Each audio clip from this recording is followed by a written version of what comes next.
This episode is brought to you with support from Storyworth. Storyworth is an online service that helps a loved one share stories through thought-provoking questions about their memories and personal thoughts. Each week, Storyworth emails your father figure a different question. Things like, which people have been kindest to you in your life? And what's one thing you wish you'd known before becoming a parent? I've used Storyworth with my mom and learned some really fun and interesting things. So this time, my son Finn has been sending questions to my partner, his dad. And what's fun is that as Finn starts his first summer job, some of the questions have to do with his dad's first job. New things to bond about. Also, many of the questions shed light on things a 16-year-old wouldn't necessarily think to ask his father, like what his mom was like when he was growing up. It's sweet for Finn to get to picture his dad and grandmother in the car decades ago, bopping around to music on the radio. After 1 year, Storyworth will compile every story, including photos, into a beautiful keepsake book that's shipped for free. You can order multiple copies for different family members. Finn will be able to look at this book when he's older and even maybe share it with future generations. Give all the fathers in your life a meaningful gift you can both cherish for years to come. Storyworth. Right now, for a limited time, you can save $10 on your first purchase when you go to storyworth.com/nocturne. That's STORYWORTH.com/nocturne to save $10 on your first purchase. Storyworth.com/nocturne. Wherever you fall on the political spectrum, I think most of us agree that in a functioning democracy, the winner should be determined by the voters. Well, that almost didn't happen in 2020. In some places, it came down to just a few election administrators who stood up and refused to fudge the numbers. Now extremists are working to intimidate and replace nonpartisan election workers with yes men who might reject election results. The only thing that will stop them is us. We've partnered with the grassroots pro-democracy organization Represent Us to give you the tools you need to protect free and fair elections. Learn more and get involved. Visit represent.us/pod to learn more. That's represent.us/pod.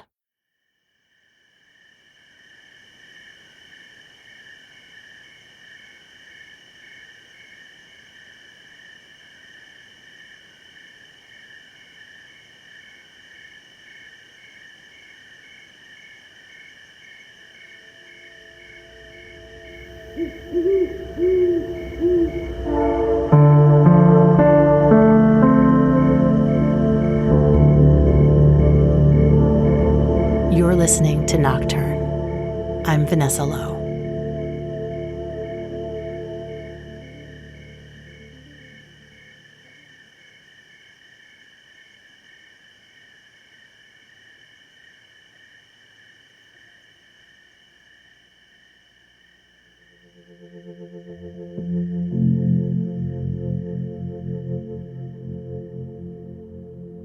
The light is warm and muted, cast by a single small lamp on a low table several feet away. You're sitting on the couch cross-legged, drinking a cup of tea. The day was busy with signals darting from multiple sources, but now it's gone quiet and dim, and the edges of the room are lit by rays of moonlight filtering through the leaves on the trees outside the window. As you sit here, you feel your thoughts slow and your breathing settle. The tension of the day filtering out of your body like falling sand, like bathwater swirling down a drain. You become aware of yourself, your own thoughts, the warmth in your cells.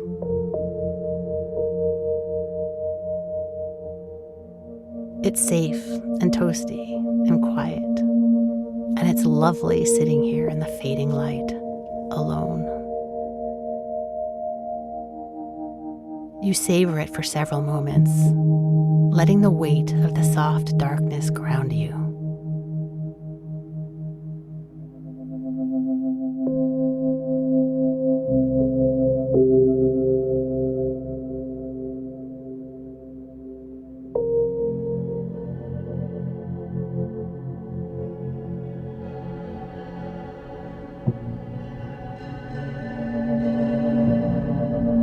A flicker of soft, shimmery light appears on the wall.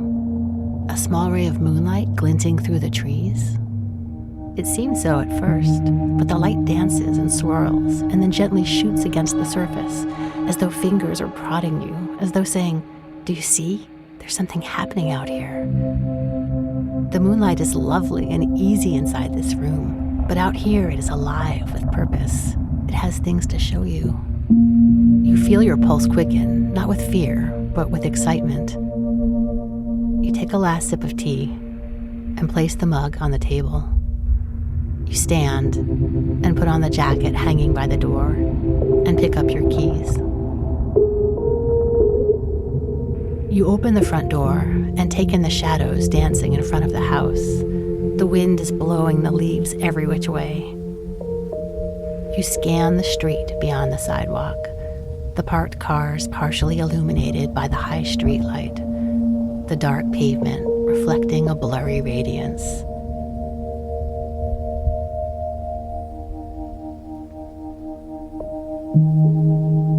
Shadows sway in elongated forms, drawing you back to the moment.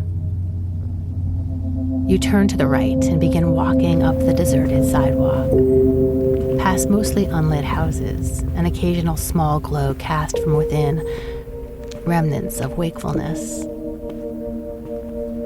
You are alone, and you're excited, and a little afraid, but not afraid of a person. You're afraid of the unknown.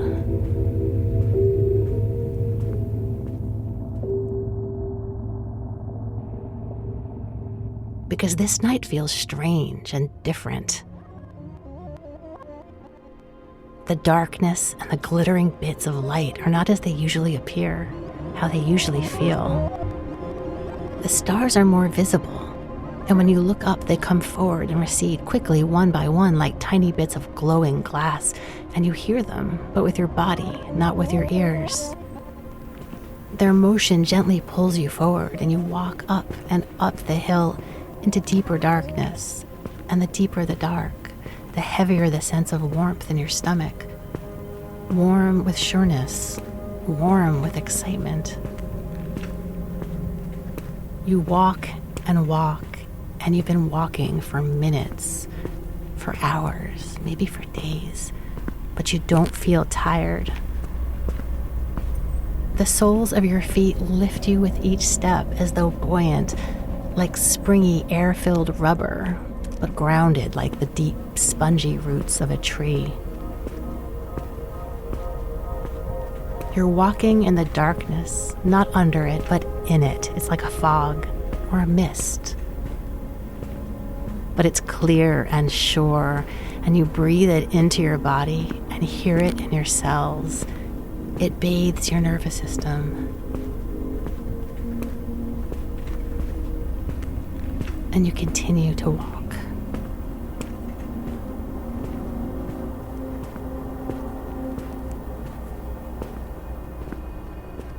A fox darts by, and then a family of raccoons ambling along and fanning out to explore as they traverse the darkened streets. A small one wanders farther afield and is beckoned back. They see you and take note, but don't alter their movements. And you continue on your path as well. From time to time, a motion or shadow or cracking twig or even small breath signals the presence of more creatures, some large, some small, but none threatening. You become used to this ebb and flow of lilting life around you, neither surprised nor alarmed by the occurrence, and in fact comforted by company in the darkness.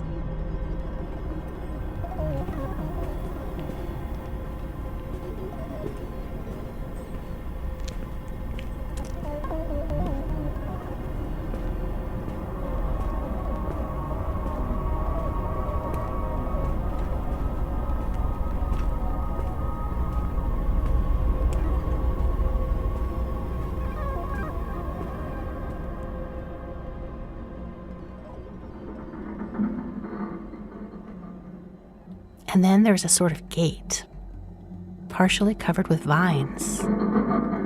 You pause and look up at the swaying silvery green leaves, edged in gleaming moonlight. tiny shadows animate the space. The gate is made of the slender trunks of trees, or the oldest metal imaginable. It folds in on itself in swirling curves, inviting you onward.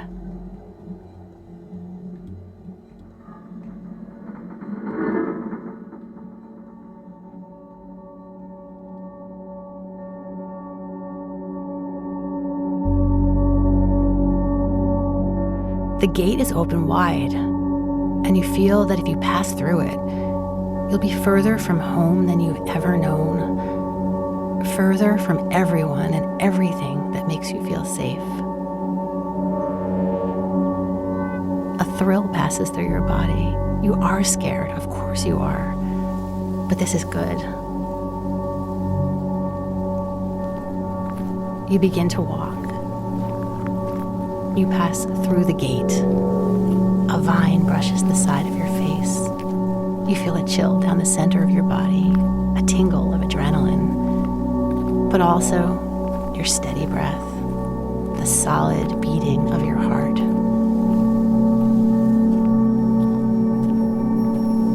You arrive in a field. The field is large, with forest to the left and right in the mid-distance. The land is aglow, and something is moving. Many things are moving. You can't quite make out what they are. They could be small animals. They could be balls of gentle light. They're joyful.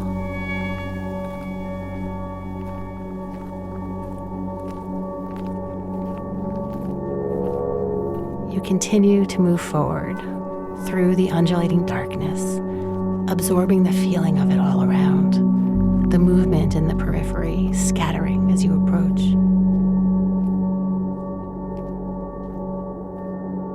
The wind is warm, then cool, then warm again. A star shoots quick and high overhead above the dark outline of the trees. You stop and close your eyes, feeling the stillness in the midst of all the movement. You continue.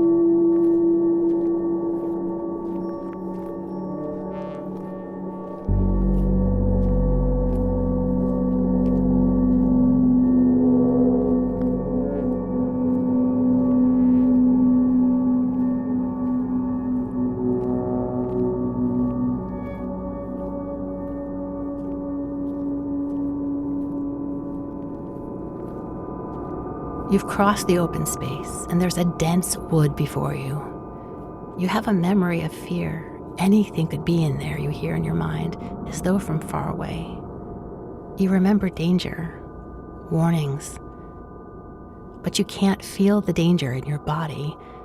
You realize that it's only an echo from another time.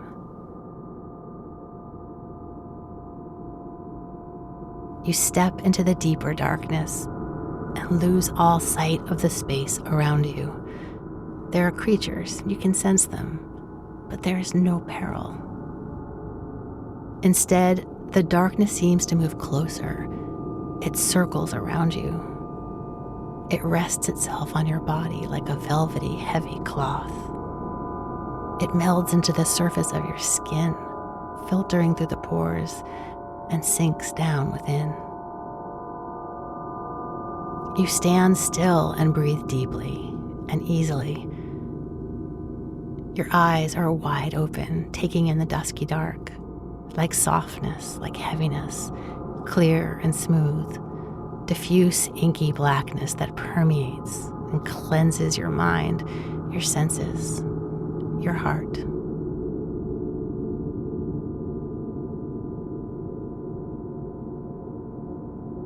You stand still and feel the darkness around you and inside you.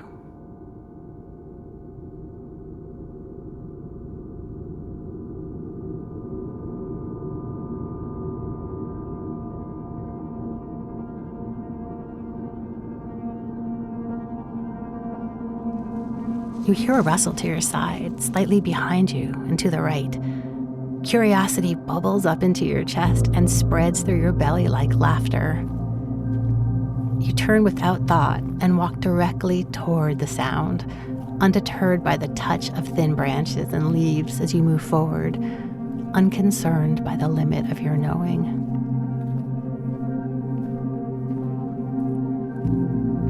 And now the scent of young ferns permeates the air.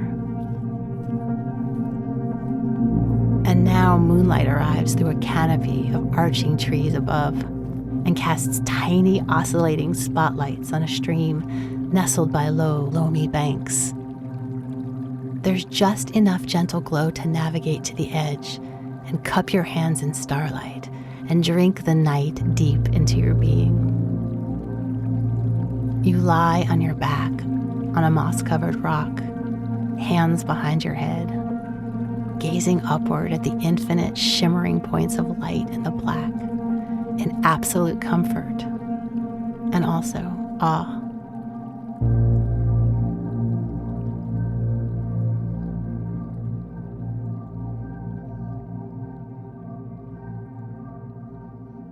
After a while, you stand and you begin to walk again. You sense there is so much more.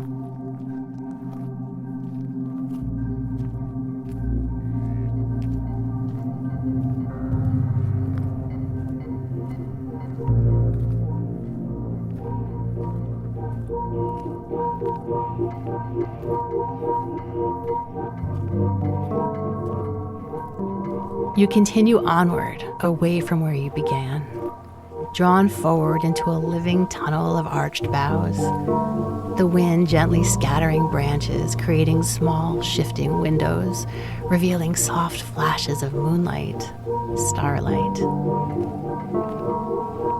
As you go on inward into the darkness, you sense that you are more and more alone. There's no one for miles in any direction, and there's only a very occasional glint of sliver of light. And then you are engulfed in the deepest, clearest, most true darkness you've ever encountered.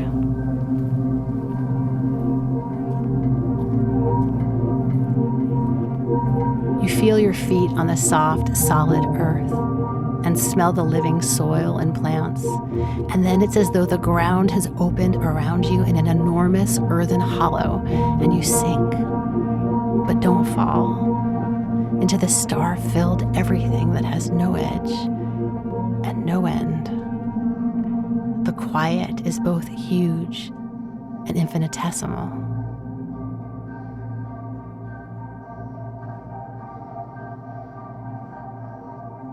And then you're pushed lightly onward, no motion from within, just a reassuring, rocking movement as you rest in the vast expanse. And without awareness, you've begun a gentle walking, slow at first, and then with subtle purpose. And after a while, you sense that you've arrived again at the gate. And then back at the field with the other creatures.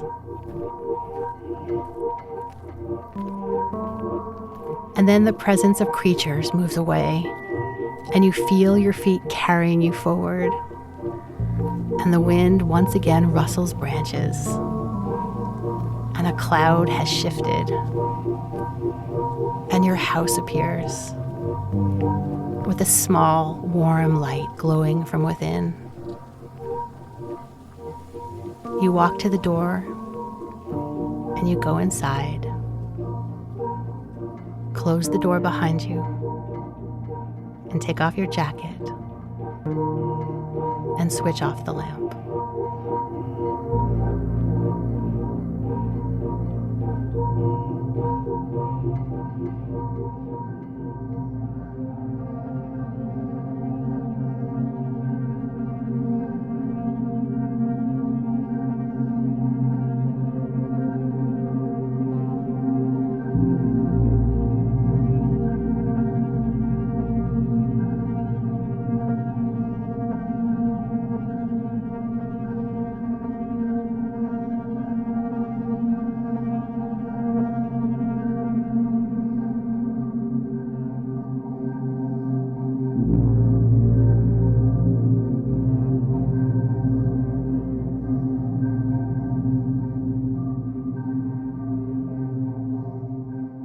You've been listening to Nocturne. I'm Vanessa Lowe.